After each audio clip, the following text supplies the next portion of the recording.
When my son David looked me in the eye and said, "You're not our problem anymore, Mom. Figure it out yourself," he had no idea that his burdensome old mother actually held the mortgage on his $485,000 dream home, controlled the trust fund that had been secretly supplementing his salary for years, and owned the commercial property that housed his supposedly successful marketing agency, a financial empire worth $1.8 million that would collapse within 48 hours of those 7 words that revealed his true character during the worst crisis of my life. Before we dive into this incredible story of family abandonment and the hidden financial power my son never knew I controlled, make sure to hit that like button, drop a comment telling me about your worst experience with ungrateful family members who took your support for granted, and subscribe so you never miss stories like this one about what happens when people assume their elderly parents are financial burdens and discover just how catastrophically wrong they can be when convenience overrides basic human decency and family loyalty. My name is Eleanor Chen, I'm 70 years old, and this story begins 4 years ago when I made what seemed like a generous decision to help my struggling son and his growing family by secretly providing financial support while publicly maintaining the appearance of being just a retired librarian living on a modest pension, a decision that would reveal his true character and teach him the most expensive lesson about abandoning elderly parents when you assume they're financially powerless and unable to defend themselves against family members who view them as inconvenient obligations rather than people who sacrificed everything to give their children opportunities for success. But to understand how I ended up being told, "You're not our problem anymore," during the most terrifying medical emergency of my life, all while secretly controlling every aspect of my son's financial security and his family's comfortable lifestyle, you need to know who I was before inheriting my late brother's investment portfolio changed everything, and before David's assumptions about my dependence and his independence led him to make the most catastrophic mistake of his personal and professional life. For 38 years, I was Eleanor Chen, head librarian and financial literacy coordinator at the Sacramento Public Library System, one of California's most progressive library networks serving over 450,000 residents across 16 branch locations throughout Sacramento County. I wasn't just organizing books and managing reading programs, I was the strategic architect responsible for developing and implementing financial education initiatives that helped thousands of families build generational wealth, avoid predatory lending practices, and navigate complex financial systems that often worked against low-income and immigrant communities who needed these services most desperately. My responsibilities encompassed managing the library system's $14.2 million annual operating budget, coordinating with city and county finance departments on capital improvement projects worth tens of millions of dollars, developing partnerships with over 30 local banks, credit unions, and nonprofit organizations to provide comprehensive financial literacy services to underserved communities, and implementing educational programs that generated over $3.7 million in additional federal and state grant funding during my tenure as department head from 2010 to 2018. But these achievements only tell part of the story about the complexity and critical importance of community financial education at the institutional level. When you're responsible for ensuring that public resources serve entire communities effectively while helping families break cycles of poverty and financial vulnerability, every program design decision carries enormous weight and consequences that extend far beyond individual financial security to impact entire neighborhoods, school districts, and local economic development patterns that determine community prosperity for decades. The Sacramento Public Library System specialized in what we called holistic financial empowerment, a comprehensive approach that addressed not just basic budgeting and savings concepts, but also homeownership education, small business development support, retirement planning assistance, estate planning guidance, and financial crisis intervention for residents whose economic complexity required accessible education and practical resources delivered in multiple languages and culturally appropriate formats. During the 2008 financial crisis that devastated retirement savings and destroyed homeownership dreams throughout Northern California, I coordinated emergency financial literacy programs that literally saved hundreds of families from foreclosure, bankruptcy, and long-term financial destruction. Working 14-hour days for 8 months straight, I developed rapid response workshops that taught families how to negotiate with lenders and avoid foreclosure scams, restructured the library's community partnerships to provide emergency financial counseling and legal aid connections, managed crisis intervention programs that connected families with housing assistance and employment resources, and implemented emergency protocols that transformed our library branches into community financial resource centers when traditional banking services became inaccessible or predatory. I remember specifically working with the Martinez family, who had been targeted by predatory mortgage brokers during the housing bubble and were facing foreclosure on their home of 18 years, a modest 3-bedroom house in Del Paso Heights, where they had raised 4 children and built deep community connections. Their original $180,000 mortgage had been refinanced 3 times with increasingly predatory terms, hidden fees, and variable rates that had tripled their monthly payments from $1,200 to over $3,800 just as Roberto Martinez lost his construction job and Maria Martinez was diagnosed with diabetes that required expensive ongoing medical treatment. When the Martinez family came to our emergency financial literacy workshop in October 2008, they were 3 weeks away from losing their home and had already been contacted by several foreclosure rescue companies that were actually scams designed to steal their remaining equity. Roberto spoke limited English, Maria was overwhelmed by medical expenses, and their eldest daughter Carmen was preparing to drop out of UC Davis to work full-time and help save the family home. I spent 6 weeks working directly with the Martinez family, teaching them to understand their loan documents and identify the illegal practices their lenders had used, connecting them with a pro bono attorney who specialized in predatory lending cases, and helping them develop negotiation strategies that ultimately saved their home and reduced their mortgage payments to $1,850 per month through a successful lawsuit against their original broker and a federally mandated loan modification program. But more importantly, I helped the Martinez family understand how to build long-term financial security and protect themselves from future exploitation.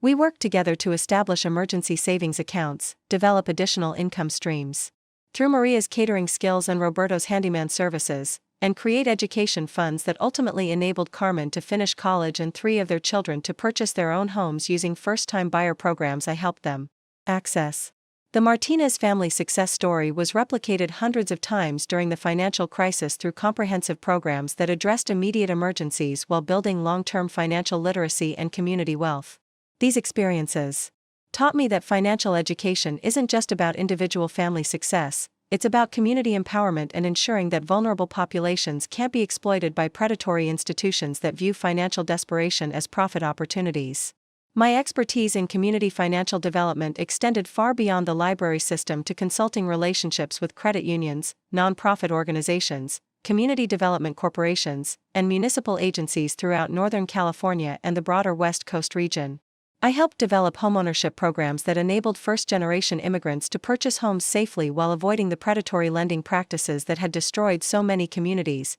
trained community leaders in financial education, delivery and program management, and created resource guides and curriculum materials that smaller organizations could adapt to serve their own communities more effectively without requiring extensive financial expertise or resources. One of my most significant consulting achievements involved a 3-year partnership with the Hmong Community Development Corporation, which was struggling to help refugee families navigate American financial systems and achieve homeownership. Despite language barriers, cultural differences, and unfamiliarity with credit scores, mortgage processes, and property ownership concepts that most Americans take for granted but that represent completely foreign systems for families who come from subsistence agriculture backgrounds. Working with community elders, cultural leaders, and younger Hmong professionals who could serve as interpreters and cultural bridges, I spent 2 years developing culturally appropriate financial education materials that respected traditional Hmong values around family financial responsibility while teaching practical skills for building credit, saving for down payments, and understanding mortgage obligations and homeownership responsibilities. We created innovative programs that used traditional Hmong concepts of community mutual aid and collective responsibility to teach modern financial principles, developed rotating savings groups that helped families accumulate down payments while building credit histories, and established mentorship networks that connected experienced Hmong homeowners with families just beginning the homeownership process. The results exceeded everyone's expectations. Over the 3-year program period, we helped 247 Hmong families purchase their first homes, with an average home purchase price of $285,000 and a mortgage default rate of less than 2%, compared to community average default rates of 8 to 12% during the same period. More importantly, we created sustainable community wealth-building systems that continued operating successfully long after my formal consulting relationship ended. These consulting opportunities provided substantial additional income that enhanced our family's already comfortable financial position from Robert's engineering salary and my library system leadership role,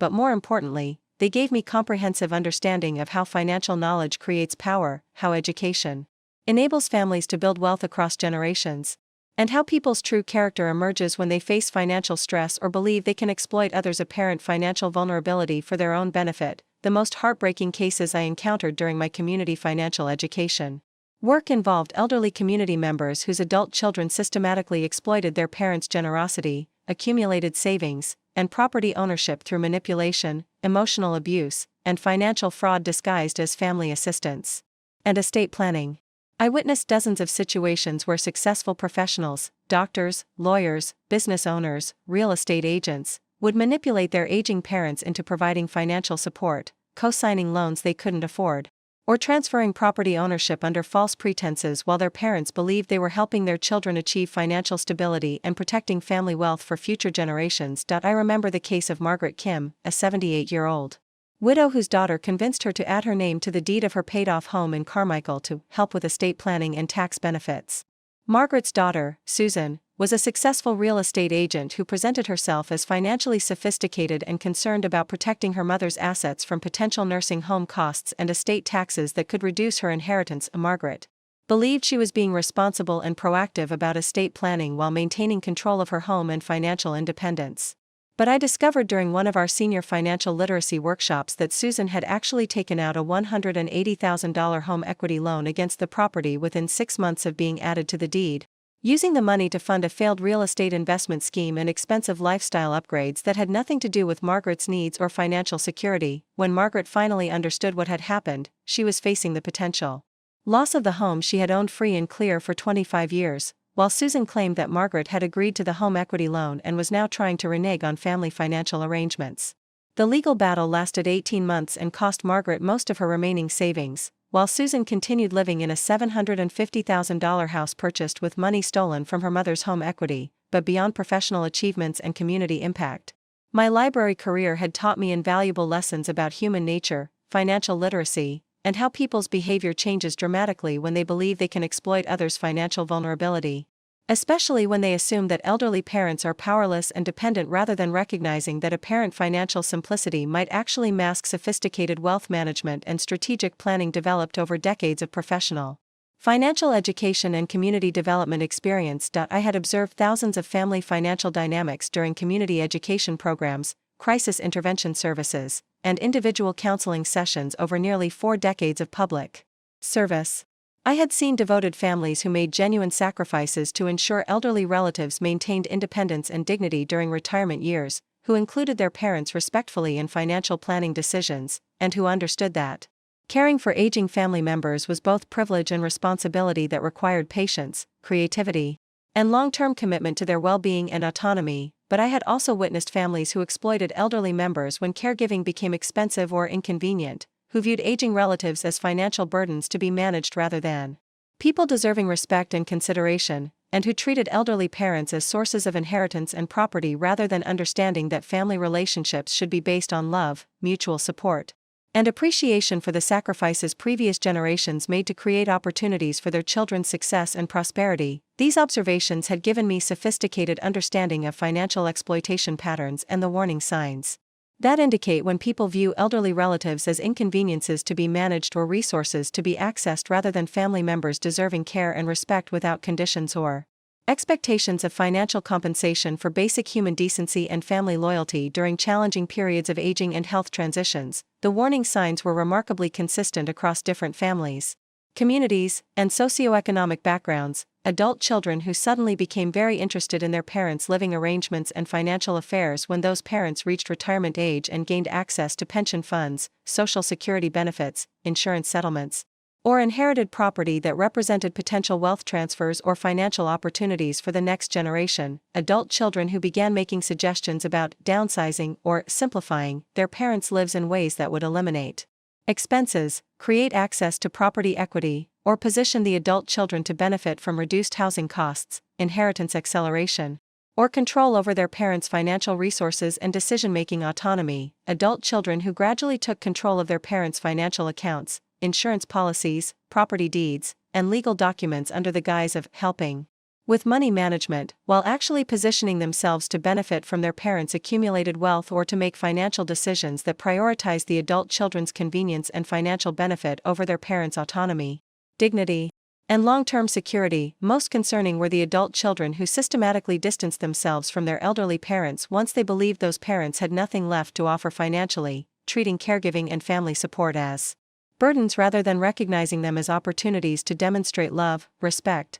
and appreciation for the sacrifices their parents had made throughout their lives to provide opportunities and security for their children's education, career development, and family formation. My marriage to Robert Chen had been a partnership built on shared values of education, community service, financial responsibility, and long-term thinking that enabled us to build substantial wealth while maintaining strong family relationships and community involvement that reflected our commitment to using our resources and expertise to benefit others rather than simply accumulating assets for personal comfort and security. Robert was a civil engineer who had worked for the California Department of Transportation for 35 years, specializing in highway infrastructure projects that connected rural communities to economic opportunities and ensured safe transportation for families throughout Northern California while prioritizing environmental sustainability and long-term maintenance efficiency over short-term cost savings that could create expensive problems for future generations. Robert's engineering philosophy was methodical and community-focused. He designed infrastructure projects that would serve communities for decades rather than requiring frequent repairs or replacements,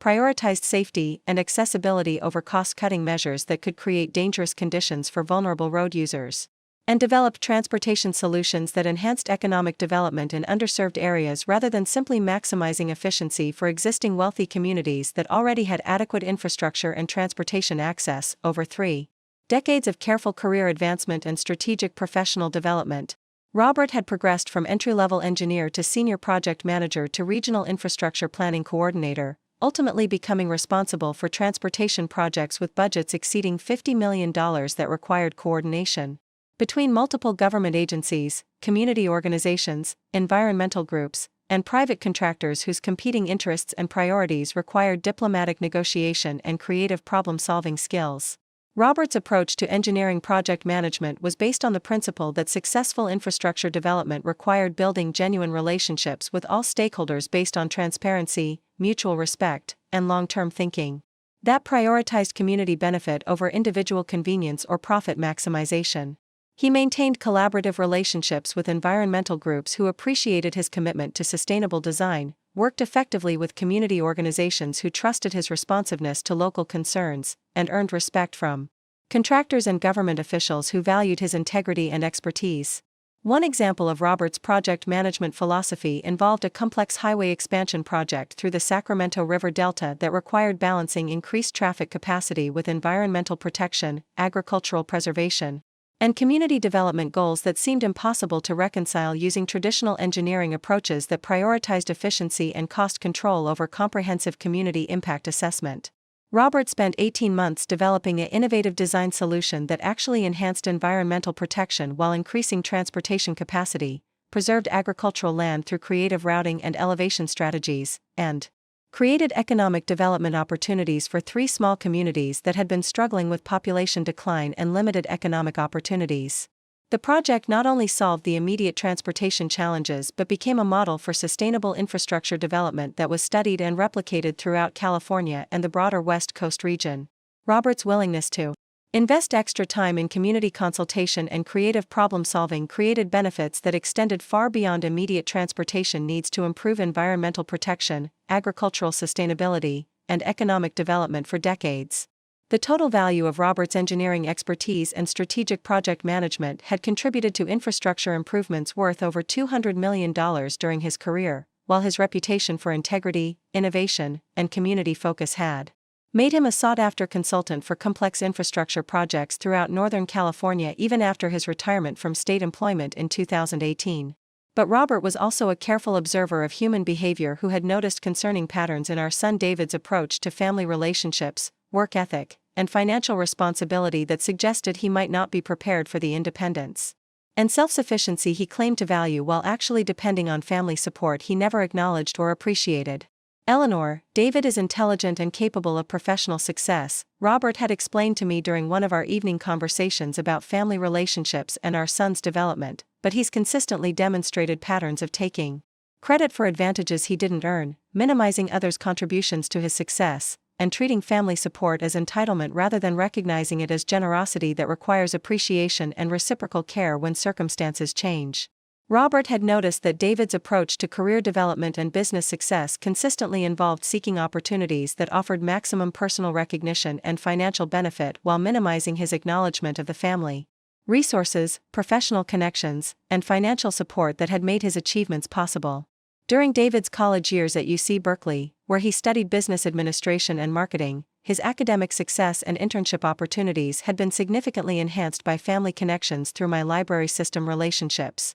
With community business leaders and Robert's professional network of contractors, government officials, and consulting firms that provided David with internship opportunities, professional mentorship, and job placement assistance that most students couldn't access without family advantages. But David's approach to these opportunities revealed troubling patterns of entitlement and ingratitude that would later characterize his treatment of family relationships when he believed he no longer needed our support and could achieve success independently without acknowledging or reciprocating the assistance that had made his achievements possible. David seems to view our help as evidence of his own merit rather than recognizing it as family investment in his future that creates obligations for gratitude and eventual reciprocal support, Robert observed with concern about David's character development and long-term approach to family relationships. When I helped him get that internship with Morrison Construction, he told his friends that he had been selected based on his impressive resume and interview performance, without mentioning that Jack Morrison is my longtime colleague who hired David as a favor to me, Robert explained, describing the pattern of selective memory and credit-taking that would eventually define David's relationship with family support and assistance.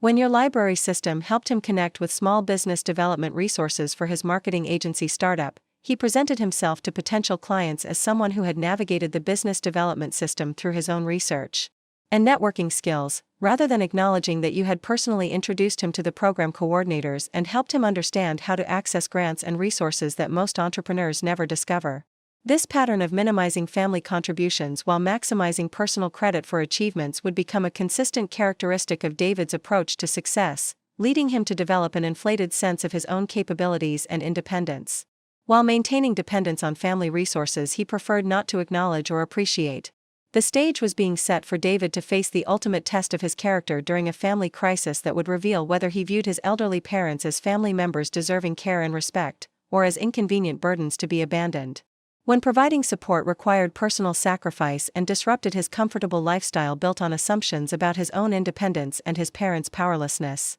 But what David didn't understand was that the mother he was planning to abandon during our family's greatest crisis was actually controlling significant financial resources that had been secretly supporting his success for years, and that his treatment of his elderly parents during their time of need would determine whether he continued benefiting from family wealth or learned the devastating cost of assuming that aging relatives are powerless and can be discarded without consequences. When caregiving becomes inconvenient or interferes with personal priorities and lifestyle preferences. But the financial expertise I had developed through decades of community education and crisis intervention was only the foundation for the wealth-building capabilities that would ultimately give me the power to teach David the most expensive lesson of his life about family loyalty and the true cost of abandoning elderly parents when you assume they're financially powerless and unable to defend themselves against exploitation and betrayal. The transformation from respected public servant earning a comfortable middle-class salary to silent controller of a multi-million-dollar financial empire began in March 2019, when I received a phone call that would change everything about my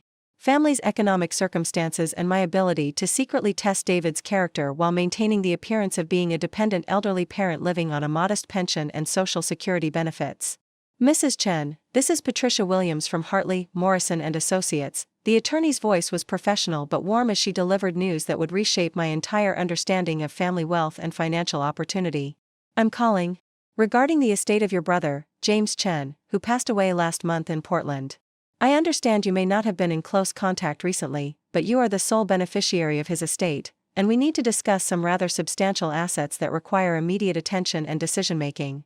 James Chen had been my older brother by 8 years, a brilliant but reclusive software engineer who had moved to Portland in 1982 to work for one of the early computer companies that would eventually become part of the technology revolution that created immense wealth for early investors and employees who understood the potential of personal computing, internet development, and digital transformation before these concepts became mainstream business opportunities. Our relationship had been distant for over 20 years, not due to family conflict or personal animosity, but because James had chosen a lifestyle of extreme privacy and minimal social contact that extended even to family relationships. He sent Christmas cards with brief updates about his work and health, occasionally called on birthdays or holidays for short conversations about general topics, and had visited Sacramento only 3 times since 1985, always for brief overnight stays. That involved polite but superficial interactions focused on catching up on basic life events rather than developing deeper emotional connections or discussing personal matters like finances, relationships, or long-term planning.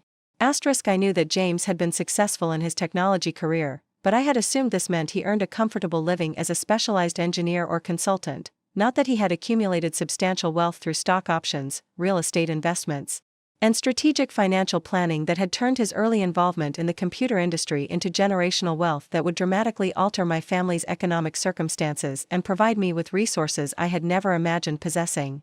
Mrs. Chen, your brother's estate includes several significant assets that we need to discuss in detail, Patricia Williams explained during our initial phone conversation. The primary components include a technology stock portfolio currently valued at approximately $1.8 million, a paid-off commercial property in Portland worth approximately $650,000 that generates monthly rental income of $8,200, a residential property in Bend, Oregon valued at $480,000, and liquid assets including savings accounts and certificates of deposit totaling approximately $320,000.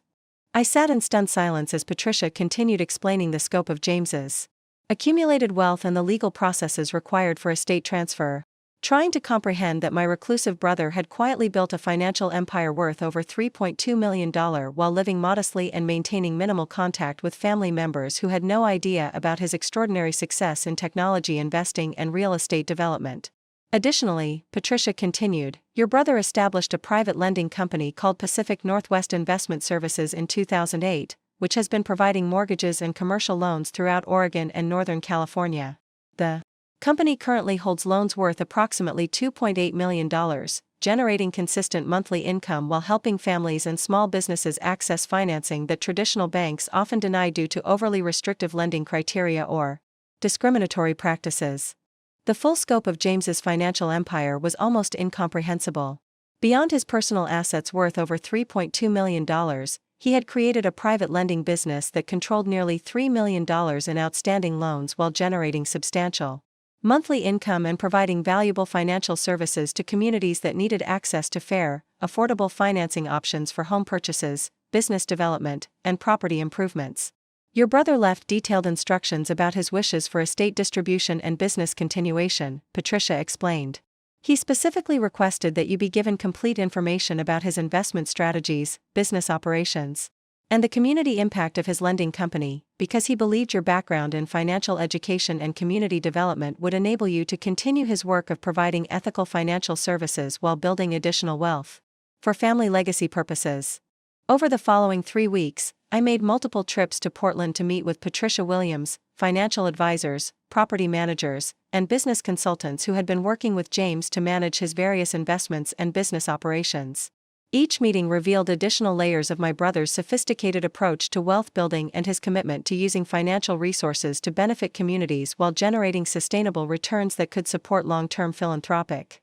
goals and family security. James's technology stock portfolio was masterfully diversified across companies that had been early pioneers in personal computing, internet infrastructure, mobile technology, and cloud computing services. His investment strategy had been based on identifying companies with strong technical leadership, innovative products, and potential for long-term growth rather than pursuing speculative investments or market timing strategies that might generate quick profits but couldn't sustain wealth building over decades of economic changes and technology evolution. His real estate investments followed similar principles of long-term value creation and community benefit. The commercial property in Portland housed 3 small businesses, a family-owned restaurant, an independent bookstore, and a non-profit organization providing job training services for individuals transitioning from homelessness. Rather than maximizing rental income through aggressive pricing, James had maintained reasonable rental rates that allowed these businesses to thrive while generating steady income and contributing to neighborhood economic development and community stability. The residential property in Bend was a beautifully maintained 4-bedroom house that James had purchased in 2003 for $185,000 and renovated extensively using sustainable materials and energy-efficient systems that reduced environmental impact while creating a property worth nearly $500,000 by 2019. The house was currently occupied by a family whose father was a disabled veteran and whose mother worked as a nurse at the local hospital. James had been renting the property to them for $1,800 per month, nearly $600 below market rate, because he believed that providing affordable housing for working families was more important than maximizing rental income. But the most impressive aspect of James's financial legacy was Pacific Northwest Investment Services, the private lending company he had established during the 2008 financial crisis, when traditional banks had virtually stopped lending to qualified families and small businesses who needed access to credit for home purchases, business development, and economic recovery efforts that could help communities rebuild after the devastating effects of the housing bubble collapse and recession. James had started the lending company with $800,000 of his own capital, using his technology industry wealth to provide mortgages and business loans to families and entrepreneurs who had strong credit histories, steady employment, and realistic repayment plans but couldn't access traditional bank financing due to overly restrictive lending criteria that favored wealthy borrowers and discriminated against working-class families, immigrants, and small business owners who represented higher administrative costs but not necessarily higher default risks. Over 11 years of operation, Pacific Northwest Investment Services had provided over $12 million in loans to 247 families and 89 small businesses throughout Oregon and Northern California, with a default rate of less than 3%, significantly lower than traditional bank lending during the same period. The company's success was based on James's commitment to thorough but fair evaluation of borrowers' actual ability to repay loans, reasonable interest rates that enabled borrowers to build equity and wealth rather than simply service debt, and ongoing relationships with borrowers that provided support and flexibility during temporary financial difficulties. Your brother was extremely proud of the community impact his lending company achieved, explained Michael Torres, the business consultant who had helped James manage Pacific Northwest Investment Services since its founding. He tracked not only financial performance but also the broader economic benefits for families and communities who gained access to homeownership and business development opportunities that traditional banks wouldn't provide. For example, we helped Maria Gonzalez purchase her first home in Sacramento in 2012 when no bank would approve her mortgage application despite her steady employment as a registered nurse and excellent credit history, Michael continued, describing the kind of community impact that made James's business philosophy meaningful beyond simple profit generation. Maria was a single mother who had been renting for 15 years while saving for a down payment, but traditional lenders considered her debt-to-income ratio too high even though she had never missed a rent payment and was actually spending more on rent than her proposed mortgage payments would cost. We provided her with a $280,000 mortgage at 4.2% interest, and she has never missed a payment while building over $150,000 in home equity that will provide financial security for her family's future. The Maria Gonzalez success story was repeated dozens of times throughout Pacific Northwest Investment Services' lending portfolio, demonstrating that ethical lending practices could generate sustainable profits while providing genuine community benefit and helping working families build generational wealth through homeownership opportunities that traditional banking system systematically denied to qualified borrowers who didn't fit standard demographic and income profiles. James's business records showed that Pacific Northwest Investment Services had helped 78 families achieve first-time homeownership, enabled 45 families to refinance predatory loans with fair-rate mortgages that saved them thousands of dollars annually, and provided business development loans to 89 small businesses that created over 340 jobs in communities throughout Oregon and Northern California. But beyond the impressive community impact statistics, Pacific Northwest Investment Services had generated substantial financial returns that demonstrated the viability of ethical lending as both community development strategy and wealth-building opportunity. The company's consistent profitability had enabled James to expand lending capacity while building personal wealth and creating a sustainable business model that could continue operating long-term to benefit both investors and borrowers. Your brother's lending company currently generates approximately $18,000 in monthly net income after all operating expenses, loan loss reserves, and business reinvestment, Michael Torres explained during our review of company financial performance. The outstanding loan portfolio is performing exceptionally well, with current payments on 98.7% of loans and only 2 properties in foreclosure proceedings out of nearly 250 total loans originated since 2008. More importantly, the company has built strong relationships with real estate professionals, community organizations, and government agencies throughout the region who refer qualified borrowers and appreciate our commitment to fair lending practices and community development priorities rather than simply profit maximization. The monthly income from Pacific Northwest Investment Services, combined with rental income from James's Oregon properties and dividends from his technology stock portfolio, created a total monthly income stream of approximately $28,000, more than double my previous annual salary from the Sacramento Public Library system and sufficient to support a very comfortable lifestyle while reinvesting substantial amounts for continued wealth building and community impact. But the most significant aspect of inheriting James's financial empire wasn't the immediate wealth or monthly income, it was gaining access to sophisticated financial tools and business relationships that would enable me to secretly support David's career development and family lifestyle while maintaining the appearance of being a modest retired librarian living on Social Security and pension benefits. Within 6 months of completing the estate transfer process, I had established a complex but completely legal structure of trust funds, business entities, and investment accounts that would allow me to provide substantial financial support to David's family while hiding the source of assistance and maintaining my public identity as someone with limited financial resources who might eventually need David's support and assistance as I aged and faced potential health challenges or increased living expenses. The first step in this strategic plan involved establishing the Chen Family Trust, a legal entity that would hold most of James's assets while providing me with complete control over investment decisions, income distribution, and long-term planning for wealth preservation and community impact. The trust structure protected assets from potential liability issues while creating tax advantages and ensuring that wealth could be transferred efficiently to future generations or charitable organizations depending on family circumstances and relationships. Working with Patricia Williams and a financial planning team recommended by James's advisors, I restructured Pacific Northwest Investment Services to operate as a subsidiary of the Chen Family Trust while expanding lending operations into the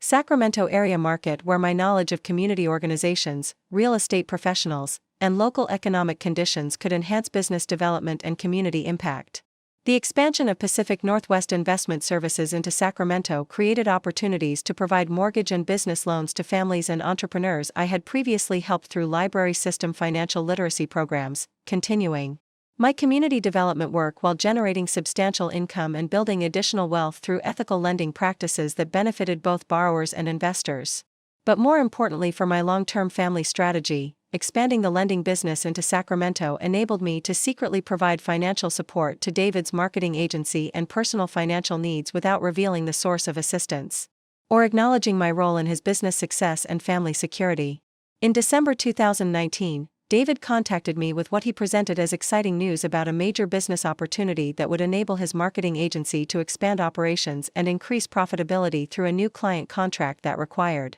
additional office space, equipment purchases, and staff hiring that would create cash flow challenges during the business expansion period. "Mom, I have incredible news about my marketing agency," David announced during a family dinner at his house, speaking with obvious excitement about professional developments he clearly viewed as evidence of his business acumen and entrepreneurial success. "We've been selected to handle the marketing campaign for a major regional retail chain that's expanding throughout Northern California, and this contract could double our revenue within 18 months. "That sounds wonderful, David," I replied, with genuine enthusiasm about his professional success, while also recognizing this conversation as an opportunity to begin testing his character and observing his treatment of family financial relationships when he believed he needed assistance from people he viewed as having limited resources and potential future dependency needs. "What kind of support or assistance do you need for this business expansion?" I asked, curious about whether David would acknowledge family financial limitations and express appreciation for any assistance we might provide, or whether he would approach family support as entitlement rather than generosity that required gratitude and reciprocal care when circumstances changed. "Well, the expansion requires about $180,000 in upfront costs for new office lease deposits, equipment purchases, and staff salaries during the first 6 months while we build the client relationship and establish consistent revenue streams," David explained with confidence that suggested he had already developed plans for accessing the substantial amount of capital. "I've been exploring different financing options, including bank loans and investor partnerships, but the interest rates and equity requirements are pretty challenging for a small business without extensive credit history or substantial collateral assets." Robert and I exchanged glances across the dinner table, both recognizing this conversation as a pivotal moment that would reveal David's assumptions about family financial capacity and his approach to requesting assistance from elderly parents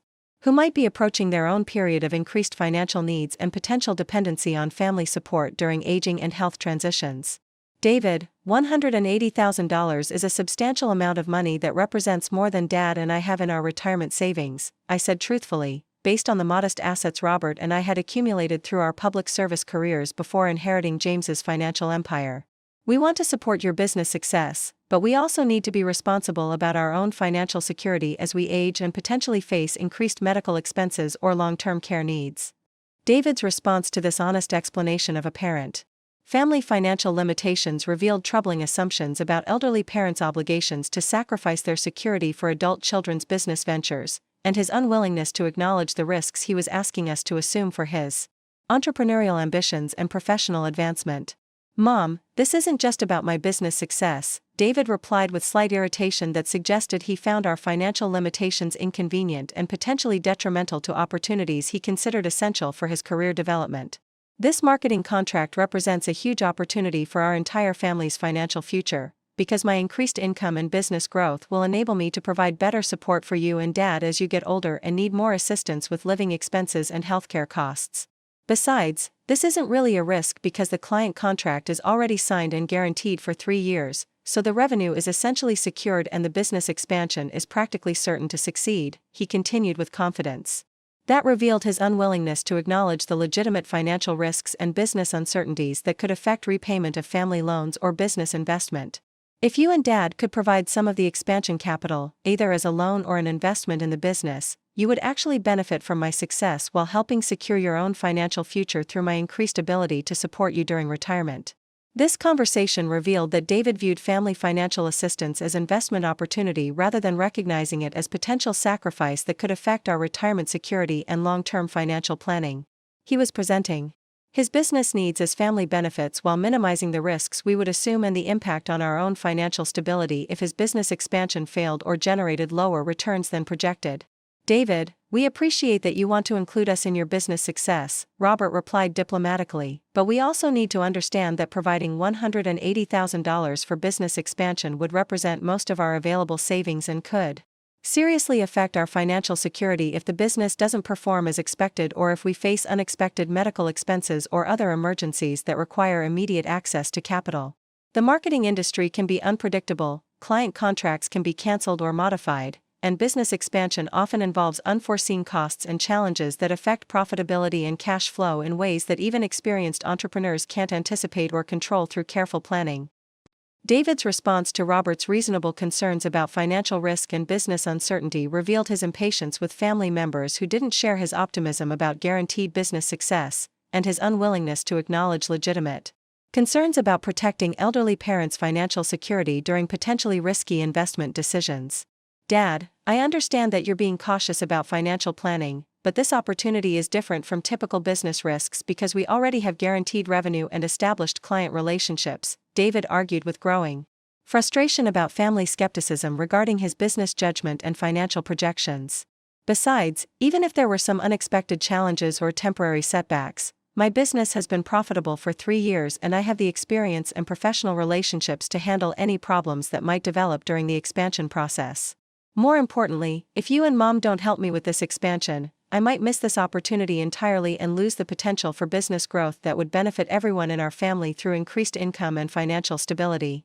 that could support all of us during the next 20 years. David was essentially arguing that family financial security depended on supporting his business expansion, while simultaneously minimizing the risks and pressuring us to prioritize his business needs over our own retirement planning and financial protection during a period when elderly adults typically become more conservative about investment risks and capital preservation. This conversation continued for nearly 2 hours, with David becoming increasingly frustrated by our questions about business risks, repayment timelines, and impact on family financial security, while Robert and I attempted to balance support for his professional ambitions with responsible consideration of our own financial limitations and retirement planning needs. But what David didn't realize was that this entire conversation was providing invaluable information about his character, priorities, and treatment of elderly family members when he believed they had limited financial resources and might eventually need his support and assistance during aging and health transitions. I was observing not just his business acumen and professional confidence, but his fundamental approach to family financial relationships and his willingness to pressure elderly parents into risky investments that could affect their retirement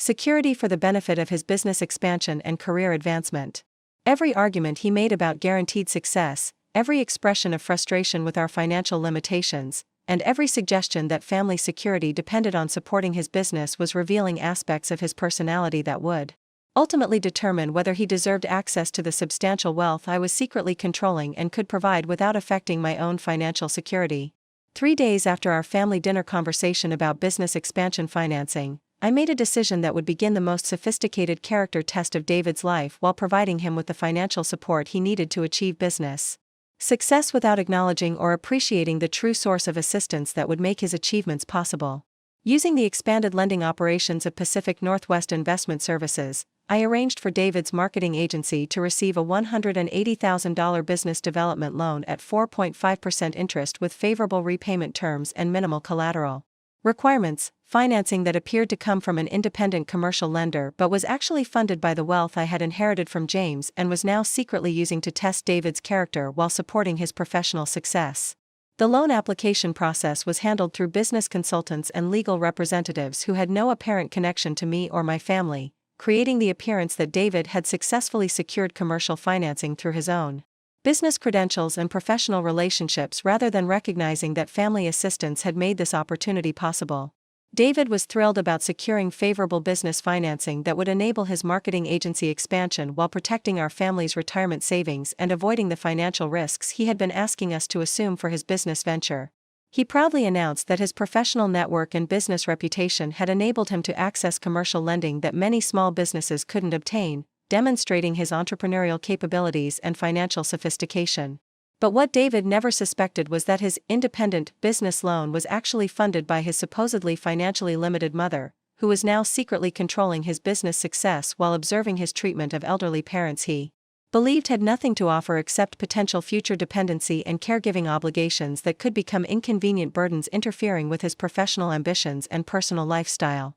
The stage was being set for the ultimate test of David's character, a test that would reveal whether he viewed his elderly parents as family members deserving care and respect during times of crisis, or as inconvenient obligations to be abandoned. When providing support required personal sacrifice and disrupted the comfortable lifestyle that had been built on family assistance he never acknowledged or appreciated. But David had no idea that the mother he was planning to eventually view as a burden was actually the source of his business success and financial security, and that his treatment of his elderly parents during our family's greatest crisis would determine whether he continued benefiting from secret family wealth or learned the devastating cost of assuming that aging relatives are powerless and can be discarded without consequences when caregiving becomes inconvenient. The success of David's marketing agency expansion, funded secretly through my Pacific Northwest Investment Services while he believed he had secured independent commercial financing, provided the perfect foundation for implementing a comprehensive long-term strategy that would test his character while building an even more substantial financial empire that could either reward genuine family loyalty or deliver consequences more devastating than he could imagine for abandoning elderly parents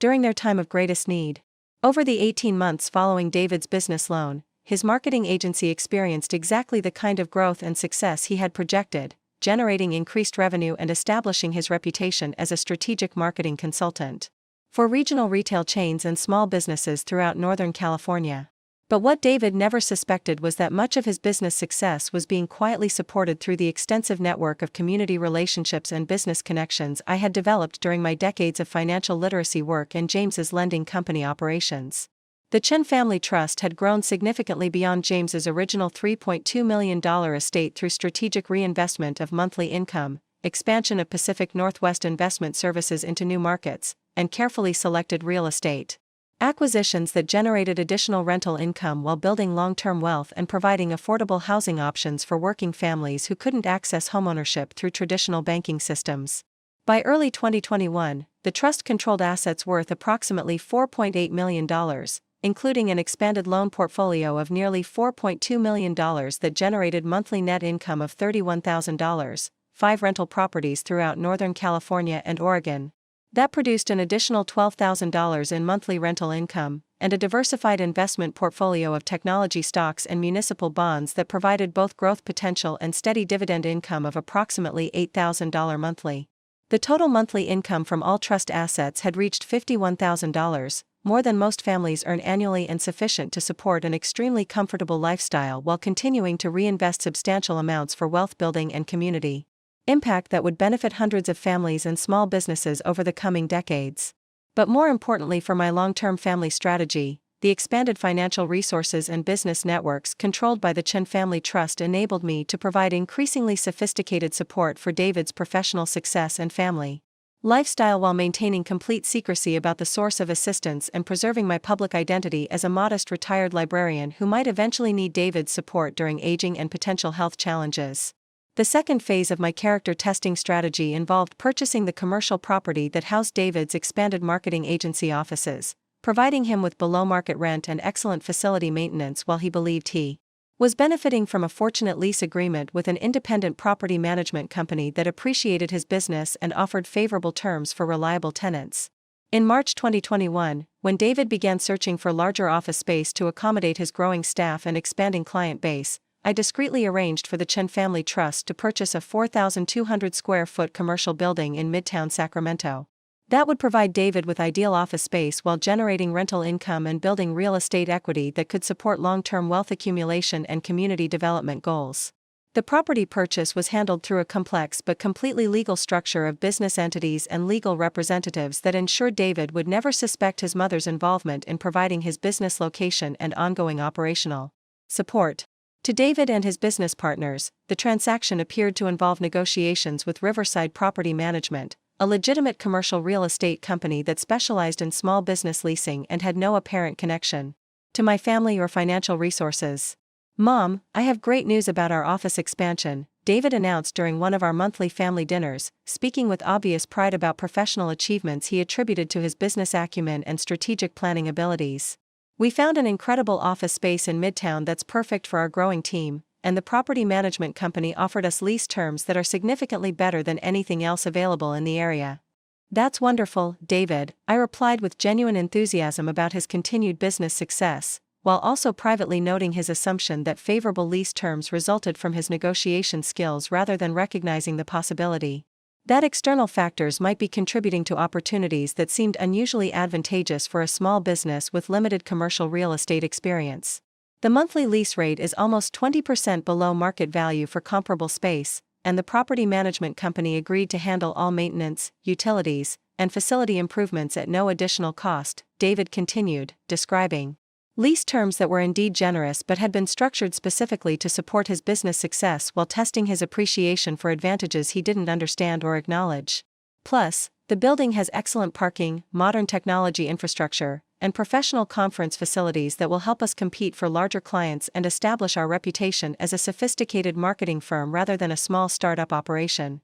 David's description of his lease agreement revealed that he viewed favorable business terms as evidence of his professional competence and negotiation abilities, rather than recognizing that unusually generous lease conditions might indicate external support or assistance that warranted investigation, appreciation, or at least acknowledgement that business success often involves factors beyond individual merit and strategic planning. Over the following months, as David's marketing agency settled into its new offices and continued expanding its client base and revenue streams, I observed his growing confidence about his business independence and professional capabilities, along with increasingly dismissive attitudes toward family financial relationships and his assumptions about elderly parents' potential future dependency on his success and support. "My business is really taking off now that we have professional office space and the infrastructure to handle major clients," David would announce during family visits, speaking with satisfaction about achievements he clearly viewed as validation of his entrepreneurial abilities and strategic planning skills. "We're generating consistent monthly revenue that's well above our operating expenses, and I'm building professional relationships with clients and industry contacts that should provide stable business growth for years to come," he would continue, describing success that was indeed real but had been significantly supported through rental cost savings and facility advantages he never suspected were being provided by family resources. "Honestly, I'm feeling much more confident about my financial independence and long-term career prospects than I was when we first started the business expansion," David would add, revealing his growing assumption that business success had eliminated any potential need for family financial support or assistance during future challenges or economic uncertainties. "But what concerned me most about David's increasing professional confidence was his corresponding decrease in appreciation for family relationships and his growing assumptions about role reversals that would make his elderly parents dependent on his success rather than acknowledging The ongoing mutual support and interdependence that should characterize healthy family relationships across generations and changing circumstances, during family gatherings and casual conversations. David began making comments that revealed his expectations about future caregiving arrangements and financial responsibilities that positioned him as the family's primary financial resource and decision-maker, while viewing Robert and me as potential burdens who would eventually need management and support rather than recognizing us as capable adults who had successfully built wealth and managed complex responsibilities throughout our careers. Mom and Dad, now that my business is stable and generating good income, I want you to know that you don't need to worry about financial security during retirement, David announced during a family dinner in summer 2021, speaking with the tone of someone offering generous assistance rather than acknowledging decades of family support that had contributed to his current success. If you ever need help with medical expenses, home maintenance, or living costs that exceed your retirement income, I'm in a good position to provide financial assistance and make sure you're comfortable and well cared for as you get older. That's very thoughtful of you, David, Robert replied diplomatically, but your mother and I have been planning for retirement for decades and feel confident about our financial security and ability to maintain our independence during our later years, without creating financial burdens for you or interfering with your own family's financial goals and lifestyle preferences. But Dad, realistically, retirement income from public service careers probably isn't sufficient to cover all the expenses that come with aging, especially if you face serious medical issues or need long-term care assistance that isn't fully covered by Medicare and standard insurance policies, David replied with confidence that suggested he had already calculated our financial limitations and positioned himself as the logical solution to economic challenges we might face. Besides, I think it makes sense for families to pool resources and coordinate financial planning so that everyone benefits from shared expenses and mutual support rather than trying to maintain complete independence when that might not be practical or efficient for the family as a whole. This conversation revealed David's assumptions about financial control and decision-making authority that positioned him as the family's primary economic resource while viewing elderly parents as potential dependents who should be grateful for his willingness to provide care and support when their own resources proved inadequate for maintaining independence and dignity during aging and health transitions. David, we appreciate your willingness to help if we ever need family support, I said carefully, testing his assumptions about family financial dynamics and observing his expectations about gratitude and decision-making authority. But we also want to maintain our independence and autonomy as much as possible, rather than becoming dependent on our children's financial resources or feeling like burdens who require management and care. Mom, I'm not suggesting that you become dependent or burdensome, David protested, apparently believing that his offer of future assistance demonstrated generosity rather than revealing assumptions about power dynamics and financial control that could affect family relationships and decision-making processes. I'm just saying that it's practical and responsible for families to coordinate resources and support systems so that everyone's needs are met efficiently rather than everyone struggling independently when cooperation and shared resources could benefit everyone involved.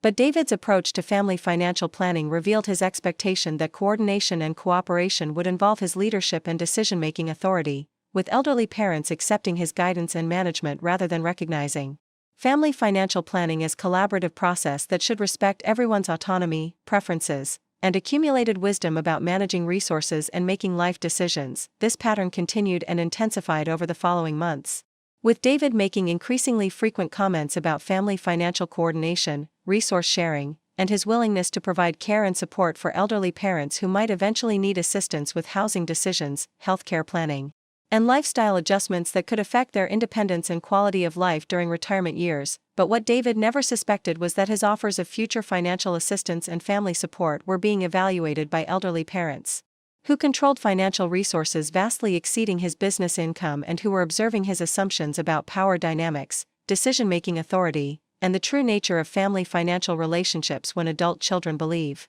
they have become the primary economic resources for aging relatives. The third phase of my character testing strategy involved expanding David's apparent success and financial independence through additional business opportunities and professional advantages that would test his appreciation for good fortune while observing his treatment of family members he increasingly viewed as potential responsibilities rather than recognizing them as capable adults who deserved respect and consideration for their accumulated experience and continuing contributions to family relationships. In fall 2021, I arranged for Pacific Northwest Investment Services to provide financing for 3 small businesses that subsequently hired David's marketing agency for major advertising campaigns and brand development projects. generating over $280,000 in additional revenue during the next 12 months while appearing to result from David's professional networking and business development skills rather than systematic support provided through my lending company's client relationships. The businesses that hired David's marketing agency, a family-owned restaurant chain expanding throughout Northern California, an independent bookstore company opening new locations in Sacramento and Davis,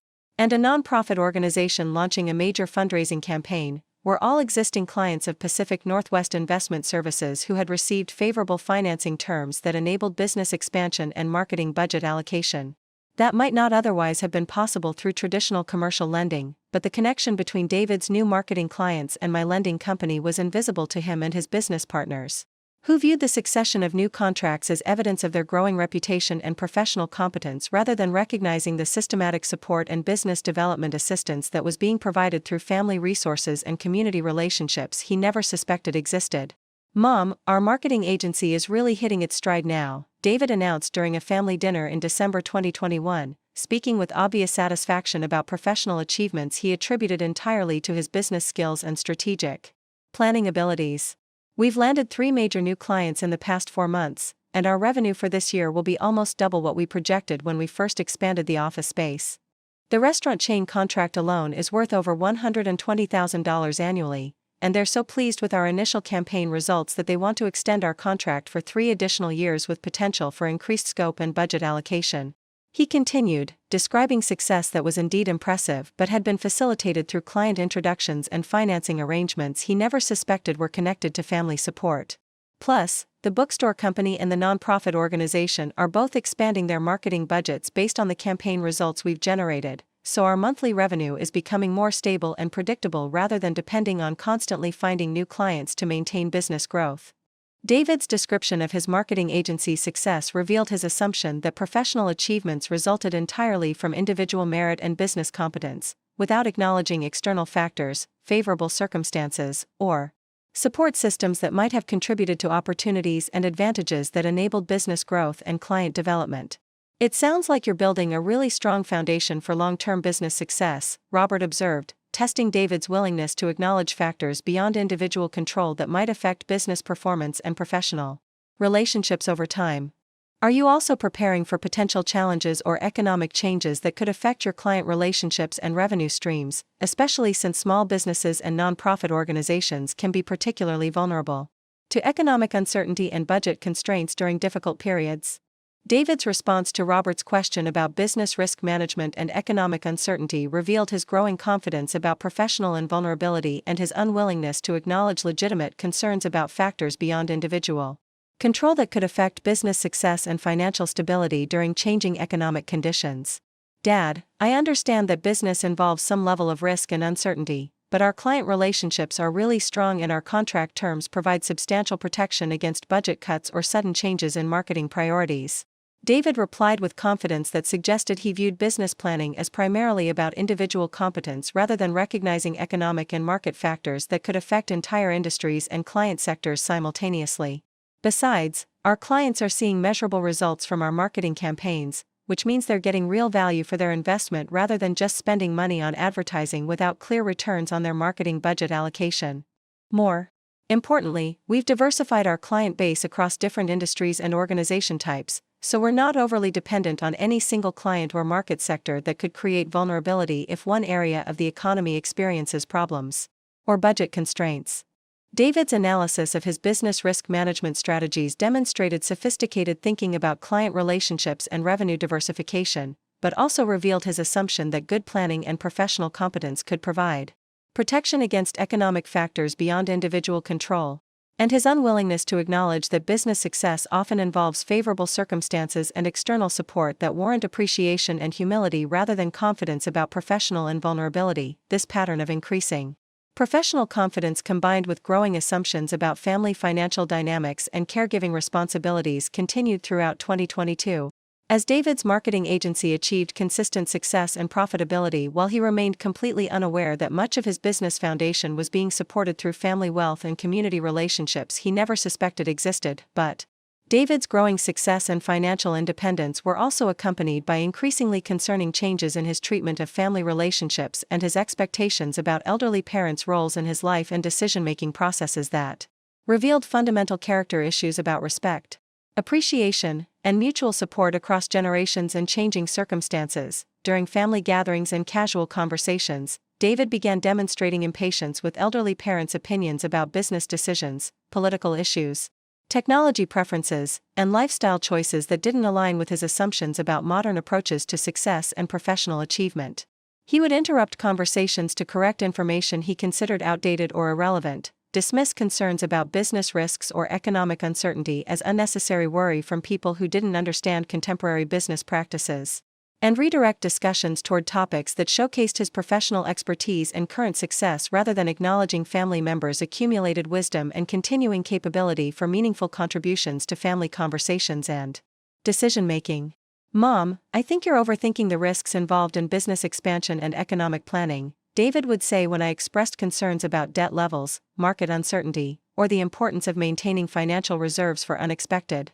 challenges that could affect business performance and family security. "The economy has been stable for several years now, interest rates are still relatively low, and consumer spending continues to support business growth across most sectors," he would continue, speaking with the tone of someone explaining obvious facts to family members who lacked current information or sophisticated understanding of economic trends and business conditions. Besides, successful businesses need to take calculated risks and invest in growth opportunities rather than hoarding cash and missing chances for expansion that could provide much better long-term security than conservative financial management that doesn't adapt to changing market conditions. David's dismissive attitude toward family concerns about business risks and economic uncertainty revealed his growing assumption that professional success had given him superior knowledge and judgment about financial planning and decision-making, while positioning elderly parents as overly cautious and out of touch with modern business practices and economic realities. But what concerned me most about David's changing attitudes toward family relationships was his increasing expectation that family conversations and social interactions should focus on his professional achievements and business success, with elderly parents serving primarily as audience for his accomplishments rather than recognizing family gatherings as opportunities for mutual sharing, emotional support, and collaborative problem-solving that should include everyone's perspectives, experiences, and continuing contributions to family relationships. "David, we're proud of your business success and professional achievements," I said during one family dinner when his self-focused conversation had dominated the entire evening without acknowledgement of other family members' activities, concerns, or experiences that might warrant attention and discussion. But family time should also include sharing about everyone's lives and interests, rather than only focusing on work and business topics that exclude other family members from meaningful participation in conversations and relationship building. "Mom, I'm not excluding anyone from conversation," David protested with obvious irritation about criticism of his communication style and assumptions about family interaction priorities. "I'm sharing important updates about my professional life and business developments that affect our entire family's financial security and future opportunities. Besides, my business success is relevant to everyone because it creates stability and resources that benefit all of us, rather than just being personal achievements that only matter to me and my immediate family." David's response revealed his expectation that family members should be interested in and supportive of his professional success because it created benefits for everyone, while failing to recognize that family relationships require reciprocal interest, emotional support, and acknowledgement of other family members' experiences, achievements, and contributions that deserve attention and appreciation regardless of their economic impact or professional significance. This pattern of self-focused conversation combined with growing assumptions about family financial dependence and caregiving arrangements created increasingly uncomfortable family dynamics that tested my patience and revealed concerning character issues about empathy, respect, and mutual support that would ultimately determine David's access to family wealth and his role in future inheritance and estate planning decisions. The fourth phase of my character testing strategy involved observing David's response to minor family needs and requests for assistance that would reveal his willingness to prioritize family relationships over personal convenience when supporting elderly parents required time, effort, or temporary adjustments to his professional schedule and lifestyle preferences. Throughout 2022, I created several situations that required David's assistance with practical tasks, transportation needs, and family obligations that would test his availability and attitude when helping elderly parents involved personal sacrifice. or inconvenience that could interfere with his work commitments and social activities. When I mentioned needing help moving some furniture and organizing storage areas in our house, David's response was to suggest hiring professional moving services rather than offering family assistance that would require his personal time and physical effort on a weekend when he preferred to focus on rest and leisure activities. Mom, you and Dad should really consider hiring professional movers for heavy furniture and storage organization rather than trying to handle physical tasks that could cause injury or strain, David suggested when I asked if he could help us rearrange our home office and move some boxes to the garage during a Saturday afternoon when he had no scheduled work commitments. Professional moving services aren't that expensive for small jobs, and they have the equipment and experience to handle furniture safely and efficiently rather than risking injury or damage that could create bigger problems and expenses later. David's suggestion was practical and showed some concern for our physical safety, but his immediate focus on professional services rather than family assistance revealed his preference for solutions that didn't require his personal involvement or time commitment. When helping elderly parents involved weekend activities that could interfere with his rest and personal time. When Robert needed transportation to medical appointments because post-procedure medication made driving unsafe, David's availability was consistently limited by work commitments, client meetings, and business travel that prevented him from providing family support during routine healthcare needs that required flexibility and family prioritization over professional convenience. Mom, I'd really like to help Dad with medical transportation, but this week is particularly challenging because I have client presentations on Tuesday and Thursday, and I'm traveling to San Francisco on Wednesday for a marketing conference that could lead to new business opportunities, David would explain when we requested assistance with routine medical appointments that were important for Robert's ongoing health monitoring and preventive care. Maybe Dad could schedule his appointments for different times when I'm more available, or you could use medical transport services that specialize in elderly patient transportation and are probably more reliable than depending on family members who have unpredictable work schedules and professional commitments. David's response to requests for medical transportation assistance revealed his expectation that family healthcare needs should accommodate his professional schedule rather than recognizing that supporting elderly parents during medical appointments was a family responsibility that might require temporary adjustments to work commitments and professional priorities. When I mentioned feeling overwhelmed by paperwork related to insurance claims, tax preparation, and household financial management, David's response was to suggest that we hire professional services rather than offering to help with tasks that could benefit from his business experience and financial knowledge while providing opportunities for family connection and mutual support. Mom, you should really consider hiring a bookkeeper or financial services professional to handle insurance claims and tax preparation rather than trying to manage all that paperwork yourself, David suggested when I described feeling stressed about administrative tasks that had become more complex and time-consuming since Robert's health issues required additional medical appointments and insurance coordination. Professional services might cost a few $100s, but they would save you time and stress while ensuring that everything is handled correctly rather than risking mistakes that could cost more money or create problems with insurance coverage and tax filing requirements. Again, David's suggestions were practical and demonstrated some understanding of our needs, but his consistent focus on professional services rather than family assistance revealed his unwillingness to invest personal time and effort in supporting elderly parents when helping would require him to use business skills and knowledge for family benefit rather than professional advancement and income generation. Each of these situations provided valuable information about David's priorities and character when family support required genuine sacrifice rather than minimal effort or financial assistance that didn't affect his professional schedule and personal convenience. His consistent preference for professional services over family involvement revealed his assumptions about appropriate boundaries between family relationships and individual independence, while demonstrating his unwillingness to prioritize family needs when support required personal time, physical effort, or temporary disruption of his preferred lifestyle and work schedule. But what David never realized was that each situation where he chose convenience over family support was being carefully observed and documented by elderly parents who controlled financial resources that could either reward genuine family loyalty or deliver devastating consequences for character failures and relationship priorities that revealed his true values when family support required personal sacrifice rather than professional benefit. The stage was being set for the ultimate test of David's character, a test that would occur during a genuine family crisis when his response would determine whether he continued benefiting from secret family wealth that had been supporting his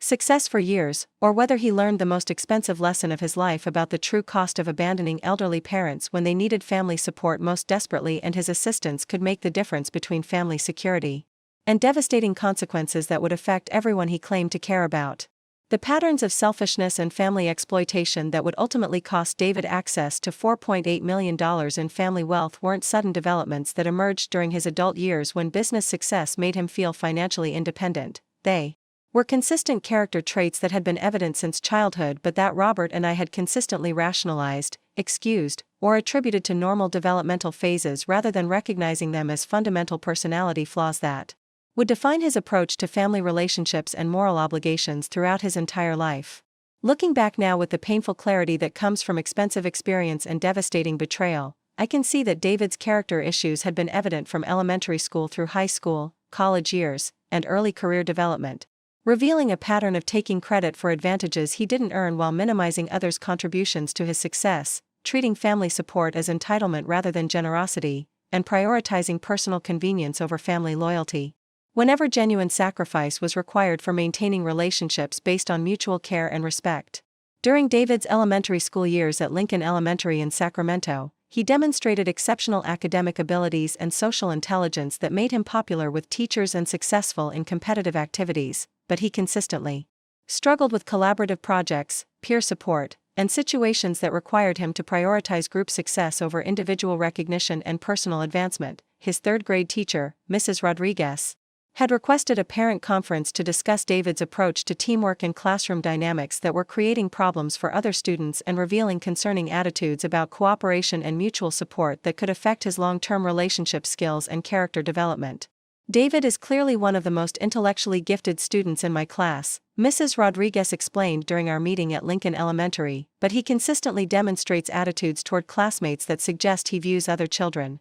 as either useful for achieving his goals or as obstacles to be avoided rather than as potential friends and collaborators deserving basic respect and consideration. What specific behaviors are you observing that concern you? I asked, feeling defensive about criticism of David's academic focus and achievement orientation, but also genuinely worried about reports of social difficulties that could affect his emotional development and future relationship capabilities. Yesterday during our group science project about renewable energy, David told his 3 teammates that they were too slow and not smart enough to contribute meaningfully to the assignment that would affect everyone's grade. Mrs. Rodriguez explained with obvious concern about the impact of his behavior on other children's self-confidence and classroom morale. He then reorganized the entire project according to his preferences, assigned specific tasks to each teammate without consulting them about their interests or abilities, and made it clear that he expected them to follow his instructions exactly, rather than contributing their own ideas or creative approaches to the assignment.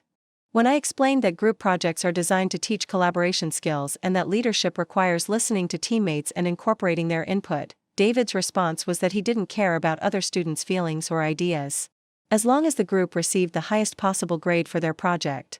This incident should have been a major warning sign that David was developing concerning attitudes about relationships, teamwork, and responsibilities to others that required immediate attention and character development intervention. But instead of recognizing it as a serious character issue that needed intensive correction, Robert and I chose to interpret his behavior as the natural result of being intellectually advanced in an educational system that didn't provide appropriate challenges for gifted students. He's just very driven and wants to excel academically, I explained to Mrs. Rodriguez, unconsciously making excuses for behavior that was clearly problematic and hurtful to other children. David has always been competitive and focused on high achievement. Maybe he just needs to be placed with other students who can match his intellectual level and won't slow down his learning process. Mrs. Chen, the concerning issue isn't David's intelligence or academic drive, Mrs. Rodriguez replied gently but firmly, trying to help us understand that we were missing the real problem. The issue is his complete lack of concern for how his actions affect other people and his willingness to hurt others emotionally to achieve his personal goals. These are character problems that go far beyond academic placement or intellectual challenge. But Robert and I found it easier to focus on David's academic achievements rather than confronting difficult behavioral issues that would require sustained attention, professional guidance, and potentially uncomfortable family conversations about values and expectations for treating others with respect and kindness. The pattern continued and intensified during David's middle school years at Kennedy Middle School, where his exceptional academic abilities earned him placement in accelerated courses and gifted programs that provided intellectual challenges but also created new opportunities for him to demonstrate his unwillingness to support others or prioritize Group success over individual recognition. In 7th grade, David joined the school's debate team, which should have been an excellent opportunity for him to learn teamwork while pursuing intellectual challenges that matched his capabilities. But his approach to team participation revealed the depth of his self-centered thinking and his fundamental inability to understand that group success required individual sacrifice and genuine concern for teammates' development. David is incredibly knowledgeable and performs excellently during individual debate rounds, his debate coach, Mr. Patterson, explained during a parent meeting requested to discuss team dynamics and David's impact on overall team performance. But he consistently undermines team effectiveness by refusing to help struggling team members improve their performance and by openly expressing frustration with teammates who don't match his analytical abilities. When I've asked David to help mentor newer team members or share research strategies that have made him successful, he's consistently refused, saying that other students' poor performance isn't his responsibility and that he shouldn't have to sacrifice his own preparation time to help people who aren't smart enough to be competitive debaters anyway. When Robert and I discussed this feedback with David, his response demonstrated that he had developed increasingly sophisticated justifications for his lack of empathy and unwillingness to support others. Mom and Dad, I joined debate team to challenge myself intellectually and compete at high levels that will enhance my college application portfolio, he explained with confident logic that made his selfishness sound like responsible academic planning. If other students can't keep up with team requirements, that's not my fault, and it's not my job to fix their academic deficiencies.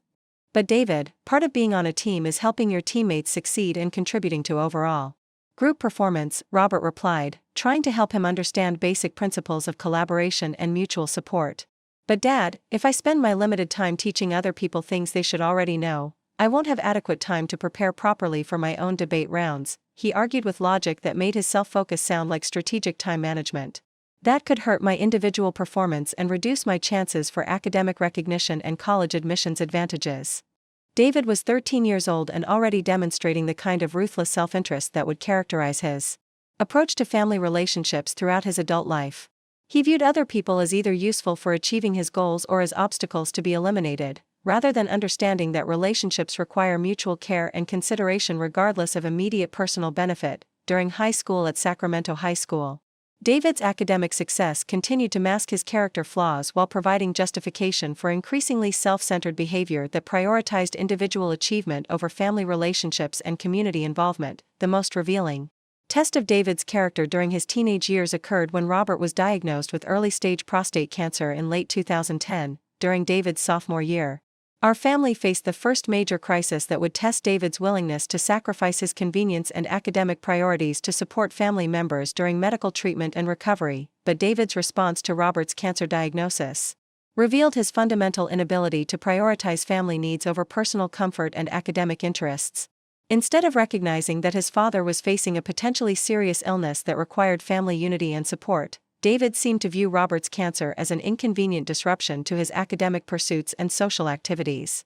David, Dad has been diagnosed with prostate cancer and will need surgery and possibly other treatments over the next several months, I explained during a family meeting after Robert's initial oncology consultation. That means everyone taking on additional household responsibilities and being supportive while Dad goes through medical procedures and recovery. David's immediate response was revealing. How long is Dad's cancer treatment expected to last? Because I have some really important academic competitions and college preparation activities scheduled this semester that I can't afford to miss if I want to maintain my competitive position for university admissions.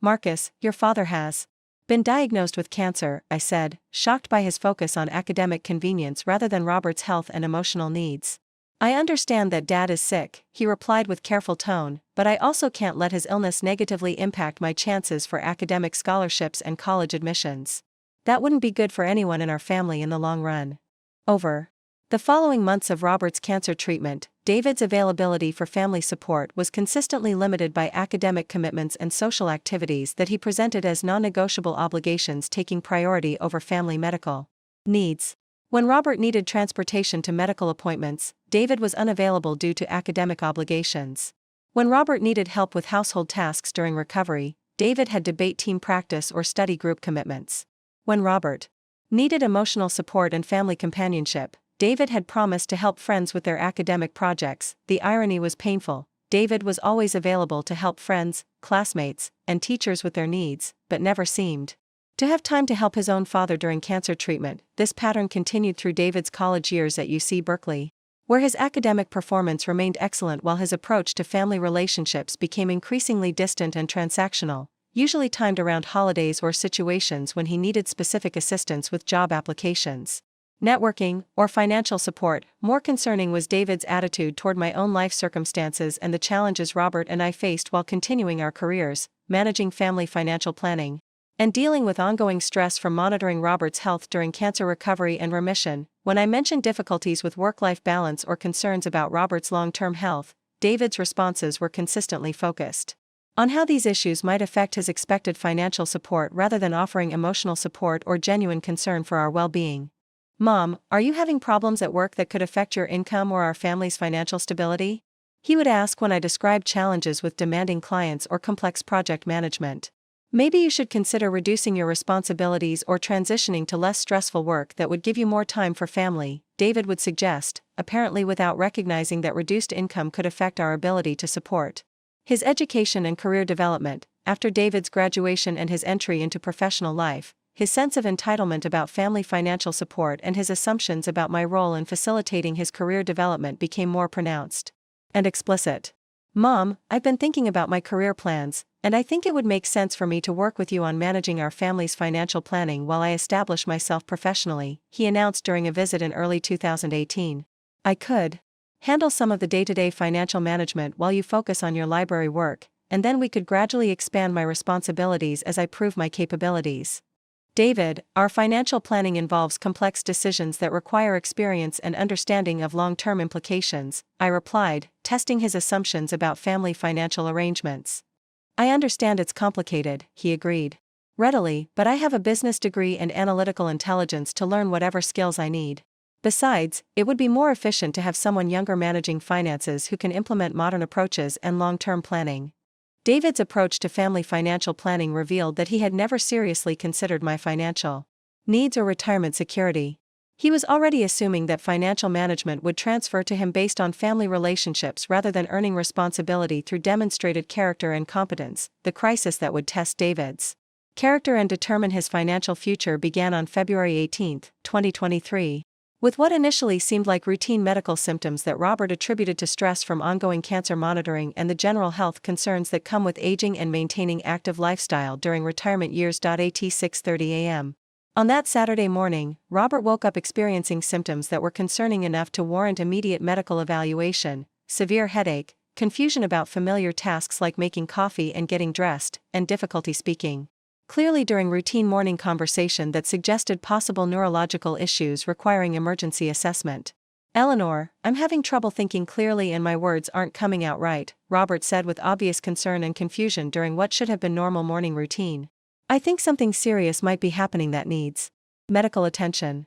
I immediately recognized these symptoms as potential signs of stroke or other neurological emergency requiring immediate hospital evaluation and treatment. At 6:45 a.m., I called 911 and requested emergency transport to UC Davis Medical Center, where Robert could receive specialized neurological assessment and emergency treatment if he was experiencing stroke or other condition requiring immediate intervention. To prevent permanent damage or life-threatening complications, the paramedics arrived within 8 minutes and confirmed that Robert was showing classic signs of possible stroke, including facial drooping, speech difficulties, and confusion about time and location that indicated potential brain injury requiring immediate emergency treatment and evaluation by neurological specialists. At 7:15 a.m. while Robert was being transported to UC Davis Medical Center Emergency Department, I called David to inform him about the medical emergency and request family support during what could potentially be a serious health crisis requiring family presence, emotional support, and assistance with medical decision-making if Robert's condition affected his ability to communicate with healthcare providers.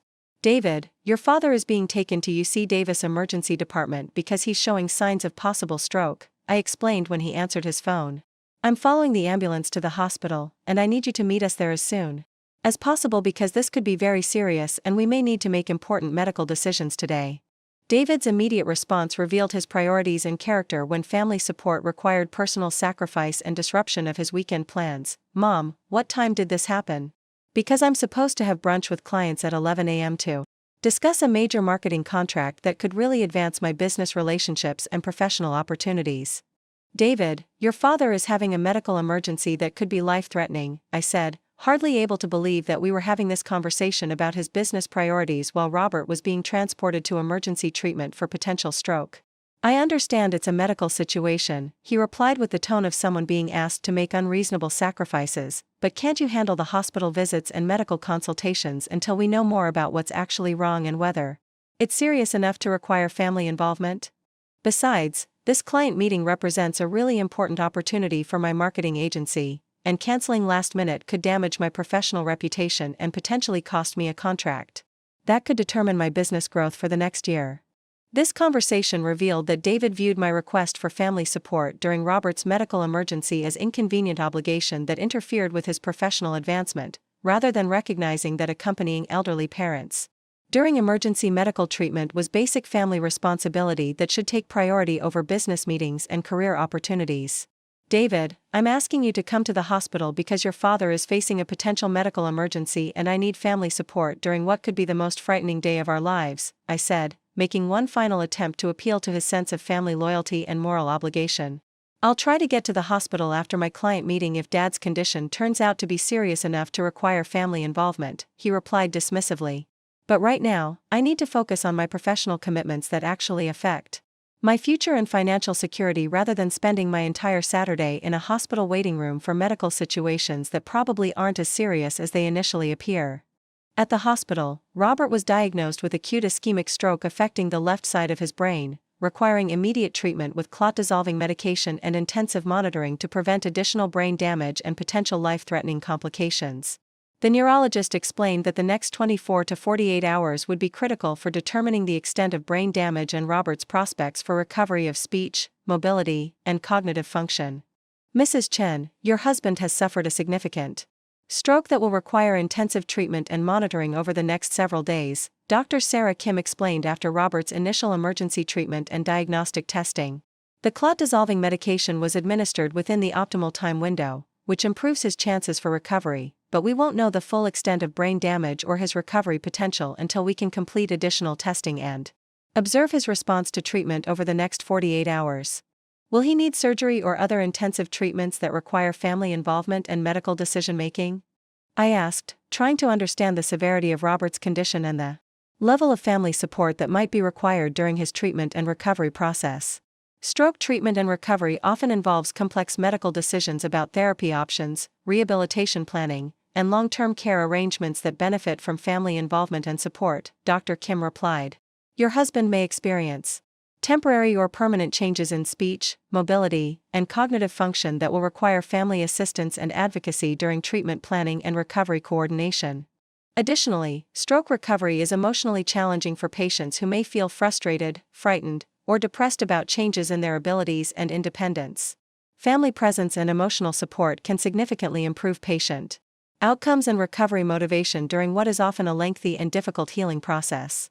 At 1:30 p.m., while Robert was undergoing additional neurological testing and I was meeting with social workers about discharge planning and rehabilitation options, I received a text message from David that would reveal his true character and cost him everything he thought he was working toward in ways that would change both our lives permanently and irreversibly. The message read, "Mom, I've been thinking about Dad's stroke and our family situation, and I need to be honest with you about something important. You're not our problem anymore. Figure it out yourself. Lisa and I have our own lives and responsibilities, and we can't keep worrying about elderly parents who have medical emergencies and expect us to drop everything to provide care and support that interferes with our professional goals and family priorities. You and Dad need to develop your own support systems and care arrangements rather than depending on us for help that we're not able to provide without sacrificing our own future and financial security."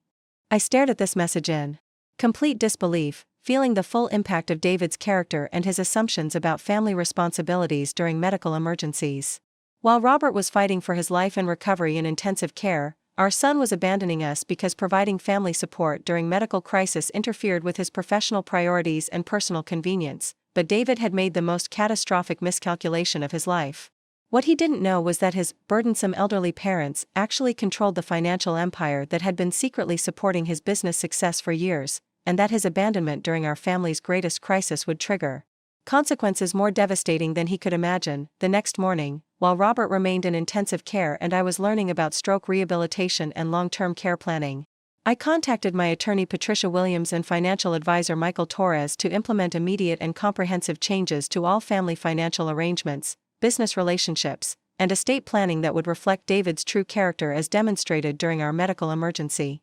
Patricia, I need to make immediate and significant changes to all financial arrangements involving my son, I explained during our emergency consultation at the hospital. Yesterday's events have revealed character issues that make it clear. My son cannot be trusted with family wealth or business relationships, and I want to remove him completely from any financial benefits or business advantages he's been receiving through family resources.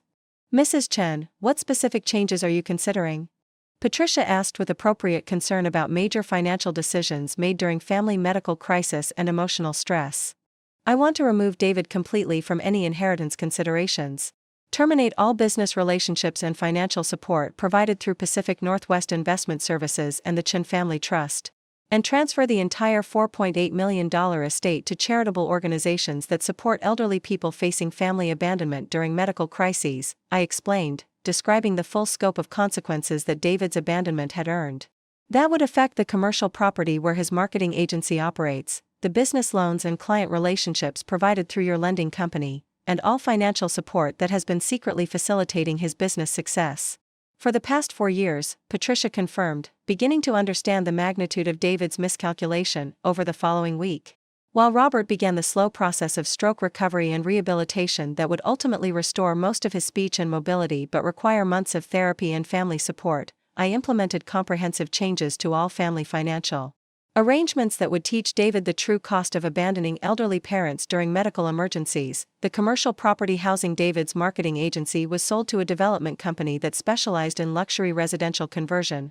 requiring immediate tenant relocation with 30-day notice. David's below-market lease was terminated, and his business was forced to find new office space at current market rates that were nearly 60% higher than the subsidized rent he had been paying through my secret property ownership, Pacific Northwest Investment Services terminated all business relationships with clients who had been hiring David's marketing agency, withdrawing financing and business development support that had generated over $400,000 in revenue for his company during the previous 2 years. The restaurant chain, bookstore company, and nonprofit organization that had provided his most lucrative contracts discovered that their financing had been contingent on supporting family business relationships that no longer existed. The business expansion loan that had enabled David's initial agency growth was called for immediate repayment under character clauses that allowed termination of financing for borrowers who demonstrated moral unfitness or family abandonment during medical emergencies. David's inability to repay the $180,000 loan triggered default proceedings that affected his credit rating and business reputation throughout the commercial lending community. Most devastatingly,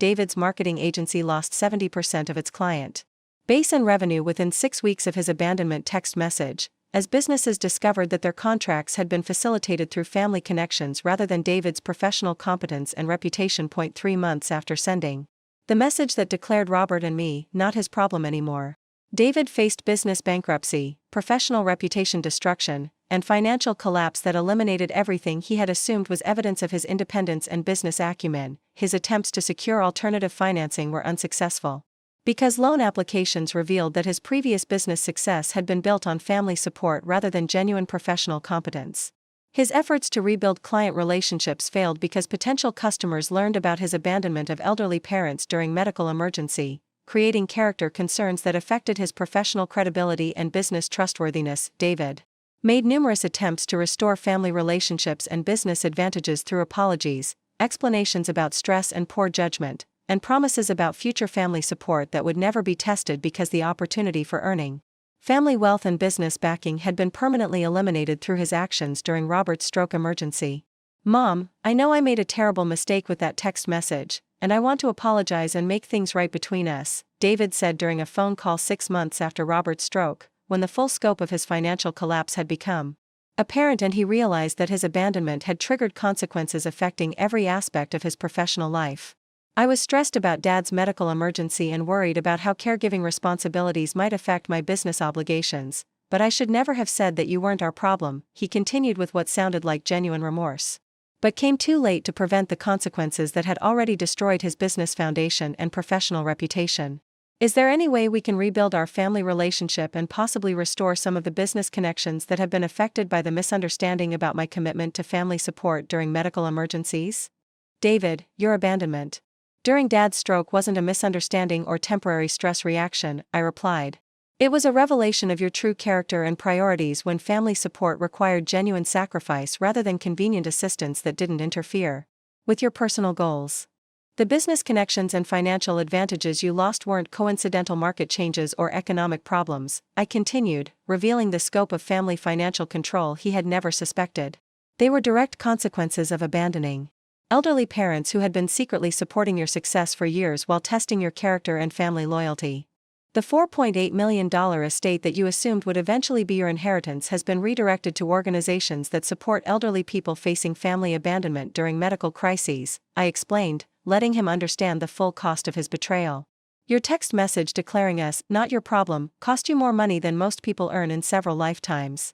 12 months after Robert's stroke, David's business had closed permanently, his professional reputation was destroyed throughout Northern California's marketing industry, and his financial foundation had collapsed completely. The comfortable lifestyle he had built on assumptions about his own independence was revealed to be entirely dependent on family support he had never acknowledged or appreciated. Robert's recovery was successful, though it required 8 months of speech therapy, physical rehabilitation, and emotional support that I provided with assistance from professional caregivers and community resources funded by the charitable trust that had inherited our family wealth. His stroke had created some permanent changes in speech patterns and mobility, but he maintained his intellectual capabilities and emotional personality, and we developed an even stronger relationship based on mutual support and appreciation for family loyalty during health challenges. The Chen family trust estate, now worth over $5.2 million due to continued investment growth and real estate appreciation, was transferred to 3 charitable organizations: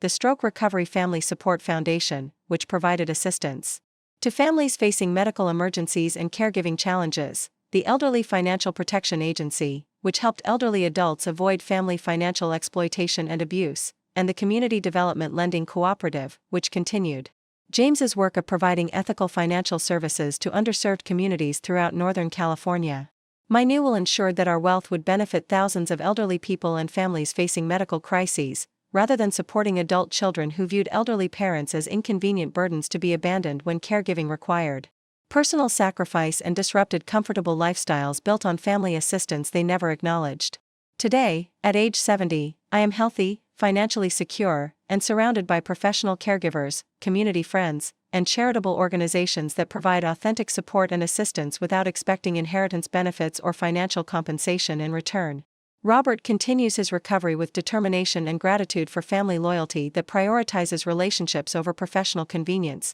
the text message that seemed so important to David when he wanted to focus on client meetings rather than family medical emergency proved to be the most expensive communication of his life, costing him access to generational wealth and destroying a professional reputation built on family support he had systematically taken for granted while planning to abandon the people who had made his success possible. David learned that elderly parents who appear financially dependent during medical emergencies may actually hold the keys to financial resources that disappear permanently when family loyalty proves to be conditional on convenience rather than genuine love and commitment to supporting each other through life's most challenging and vulnerable moments. Sometimes the most empowering thing elderly people can do is demonstrate that abandoning family during medical crises results in consequences more expensive than most people can imagine, and that assumptions about elderly parents' powerlessness can destroy everything you thought you were working toward when character failures reveal who you really are during times of crisis. The stroke that seemed like inconvenient disruption to David's business schedule became the most valuable test of his character,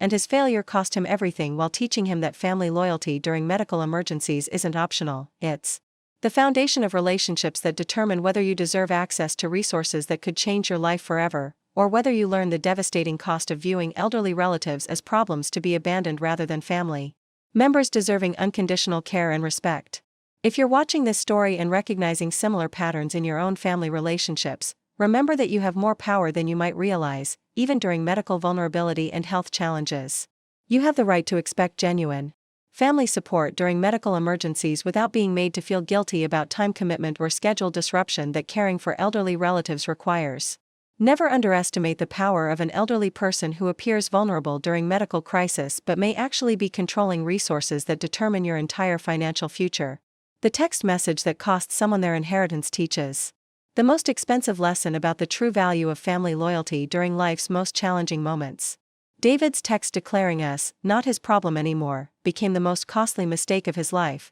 and the most valuable education about the consequences of assuming that elderly parents are powerless when they're actually in complete control of everything you thought you had earned through your own merit and independence. 2 years have passed since David sent that text message declaring Robert and me not his problem anymore, and the transformation in our lives has been nothing short of remarkable, not just financially, but emotionally and spiritually in ways that money could never purchase. The decision to redirect our $5.2 million estate away from family exploitation and toward community service has created ripple effects of positive impact that continue to amaze me every day. The Stroke Recovery Family Support Foundation, which received $2.1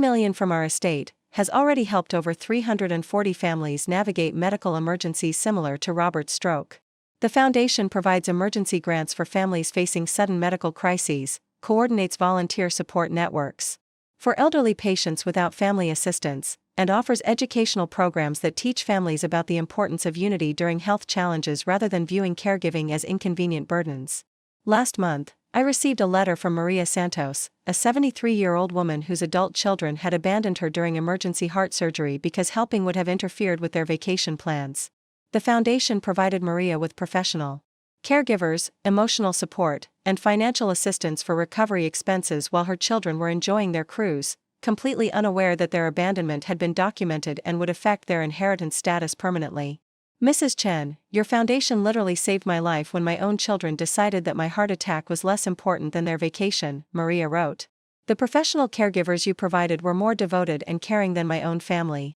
And the financial assistance allowed me to focus on recovery rather than worrying about medical bills and living expenses during the most frightening period of my life. The Elderly Financial Protection Agency, which received $1.8 million from our estate, has prevented dozens of cases of family financial exploitation similar to what David had been planning before his character was fully revealed during Robert's medical emergency. The agency provides legal advocacy for elderly adults facing financial pressure from family members, educational programs about protecting assets from family exploitation, and investigation services that expose adult children who systematically abuse elderly parents' trust and generosity. Just last week, the agency helped Eleanor Martinez, an 81-year-old widow whose son had been pressuring her to transfer her home ownership to him for tax planning purposes, while actually planning to take out home equity loans against her property to fund his gambling addiction. The agency's intervention prevented Eleanor from losing her $650,000 home while exposing her son's manipulation tactics and enabling her to modify her will to protect her assets from future exploitation attempts. The Community Development Lending Cooperative, which received $1.3 million from our estate, has continued James's legacy of ethical lending by providing mortgages and business loans to families and entrepreneurs who can't access traditional banking services.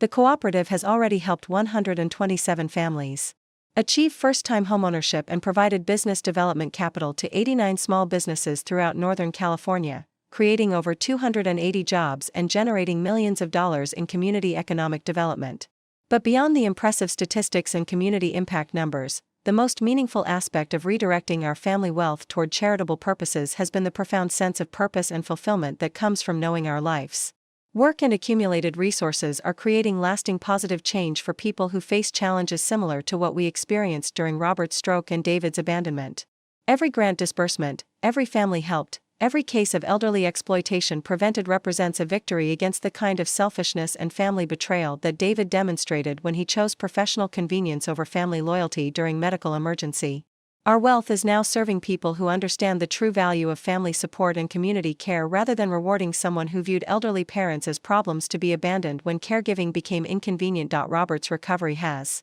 been remarkable, though it required accepting that stroke creates permanent changes that affect daily life and long-term planning in ways that initially seemed overwhelming but ultimately strengthened our relationship and deepened our appreciation for genuine family support and community connection. His speech is now clear and confident, though he speaks more slowly and deliberately than before the stroke. His mobility is excellent, though he uses a walking cane for stability and has learned to pace his activities to avoid fatigue that could affect his balance and coordination. More importantly, Robert's stroke experience taught us both invaluable lessons about the difference between family members who provide genuine care during health challenges and those who view medical needs as inconvenient obligations that interfere with their personal priorities and lifestyle preferences. The professional caregivers, physical therapists, speech therapists, and community volunteers who supported Robert's recovery demonstrated more commitment and compassion than our own son, revealing that authentic family relationships are based on mutual care and respect rather than biological connections and inheritance expectations.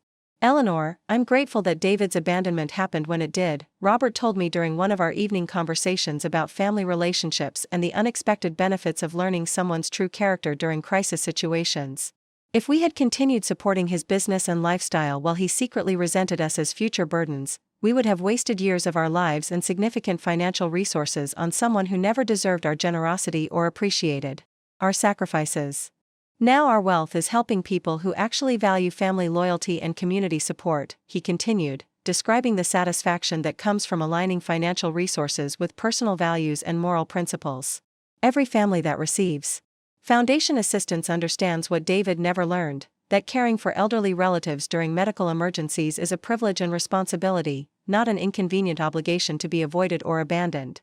David has made numerous attempts over the past 2 years to restore family relationships and regain access to financial advantages he now understands he lost through his own character failures and moral choices during Robert's medical emergency. His approaches have evolved from angry demands for inheritance restoration to desperate pleas for forgiveness to calculated attempts at manipulation that reveal his continuing inability to understand the fundamental character issues that caused his initial abandonment and financial consequences. 6 months after his business collapse, David contacted me with what he presented as a heartfelt apology and mature understanding of his mistakes during Robert's stroke emergency. Mom, I've had time to reflect on my behavior during Dad's medical crisis, and I realize that I made terrible decisions based on stress and poor judgment rather than family values you and Dad taught me throughout my childhood, he wrote in a 5-page letter that detailed his financial struggles and professional reputation damage while requesting consideration for inheritance restoration and family relationship repair. I understand that my text message was hurtful and inappropriate,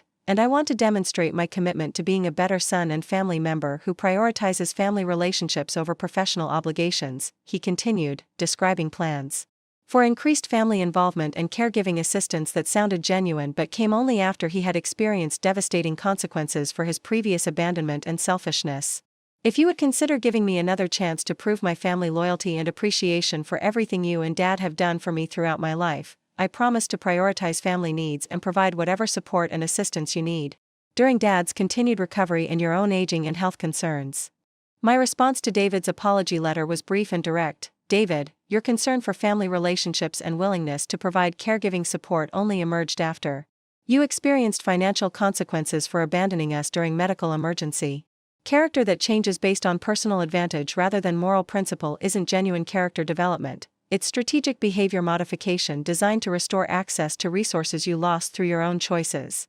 The inheritance and business advantages you lost weren't punishments that can be reversed through improved behavior, I explained. They were natural consequences of character failures that revealed your true priorities and values when family support required genuine sacrifice rather than convenient assistance that didn't interfere with your personal goals.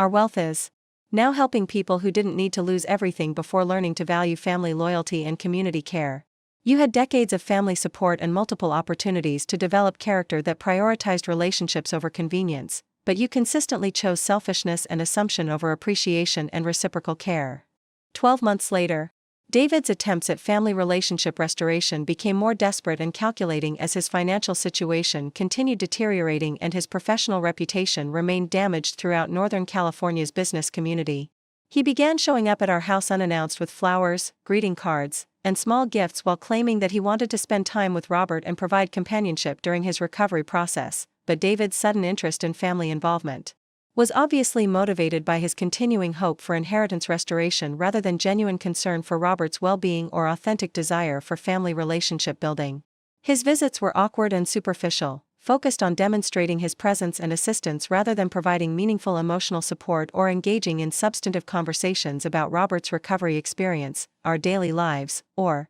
topics that interested us rather than showcasing his newfound family devotion. Mom, I've been thinking about Dad's stroke recovery and the importance of family support during health challenges, David would announce during his uninvited visits. Speaking with obvious calculation about topics he believed would demonstrate his character development and family priority adjustment. I realized that I wasn't as available as I should have been during Dad's medical emergency, and I want to make sure you both know that I'm committed to being more involved and supportive going forward, he would continue, describing his availability for household assistance, transportation needs, and medical appointment support that he had consistently avoided providing before experiencing financial consequences for his abandonment, but Robert and I could easily see through David's strategic family involvement and calculated displays of concern that were designed to restore access to inheritance rather than expressing genuine care for our well-being or authentic interest in family relationship building based on mutual respect and emotional connection. David, we appreciate your offers of assistance, but we've developed excellent support systems with professional caregivers and community organizations that provide reliable help without expectations of financial compensation or inheritance benefits,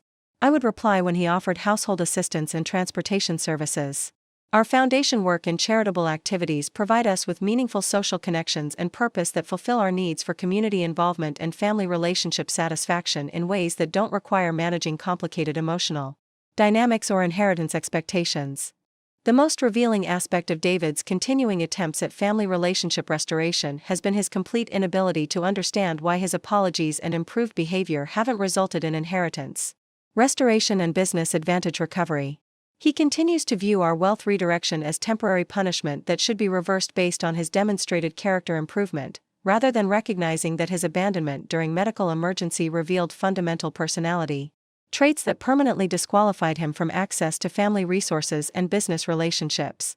Mom, I've been consistently available for family support and assistance for over a year now, David protested during one of his recent visits, speaking with frustration about our continued commitment to charitable wealth distribution rather than family inheritance restoration. I think I've proven my commitment to being a better son and family member who prioritizes relationships over professional obligations. David, genuine character doesn't require proof or demonstration, it emerges naturally during crisis situations. When people reveal their true priorities and values, I replied, your current behavior is strategic performance designed to achieve specific financial goals, not authentic character development that would persist regardless of inheritance expectations or business advantages. The people who benefit from our charitable foundations demonstrate family loyalty and community care without expecting rewards or compensation, I continued. They understand that caring for others is inherent responsibility and privilege, not conditional behavior that depends on financial incentives or inheritance opportunities. As I reflect on the past 2 years since David's abandonment and the transformation in our lives that resulted from redirecting family wealth toward community service and charitable impact, I'm struck by the profound sense of peace and purpose that comes from aligning financial resources with moral values and ensuring that accumulated wealth serves people who appreciate family loyalty and understand the true meaning of community support. Robert and I have discovered that authentic family relationships aren't necessarily based on biological connections or inheritance expectations, but on mutual care, respect, and commitment to supporting each other during challenging periods that test everyone's character and reveal true priorities about relationships versus personal convenience. Our foundation work has connected us with hundreds of families who demonstrate daily that genuine love and care don't require financial incentives or inheritance promises. They emerge from understanding that we're all interconnected and responsible for each other's well-being regardless of age, health status, or economic circumstances. If you're watching this story and facing similar challenges with family members who view elderly relatives as inconvenient burdens or potential sources of inheritance rather than people deserving unconditional care and respect, remember that you have more power and options than you might realize. Even during periods of apparent vulnerability and dependence, your wealth, property, and financial resources belong to you until the moment you choose to transfer them to others. And your decisions about inheritance and estate planning should reflect people's actual character and treatment of you during challenging periods rather than their promises about future care or their assumptions about automatic entitlement to family resources. Never underestimate the impact of redirecting family wealth toward community service and charitable purposes that serve people who understand the true value of family loyalty and mutual support. Sometimes the most powerful thing you can do is demonstrate that abandoning elderly family members during medical crises results in consequences that extend far beyond individual financial loss to create lasting positive change for people who Deserve support and assistance. David's text message declaring us not his problem anymore eliminated him from access to generational wealth while creating resources that continue helping families understand the true meaning of loyalty, care, and community support during life's most challenging moments. The greatest inheritance we can leave isn't money or property, it's the example that character matters, that family loyalty during crisis is non-negotiable, and that people who abandon others during their time of greatest need don't deserve access to resources that could have changed their lives forever. Up next, you've got 2 more standout stories right on your screen. If this one hit the mark, you won't want to pass these up. Just click and check them out. And don't forget to subscribe and turn on the notification bell, so you don't miss any upload from us.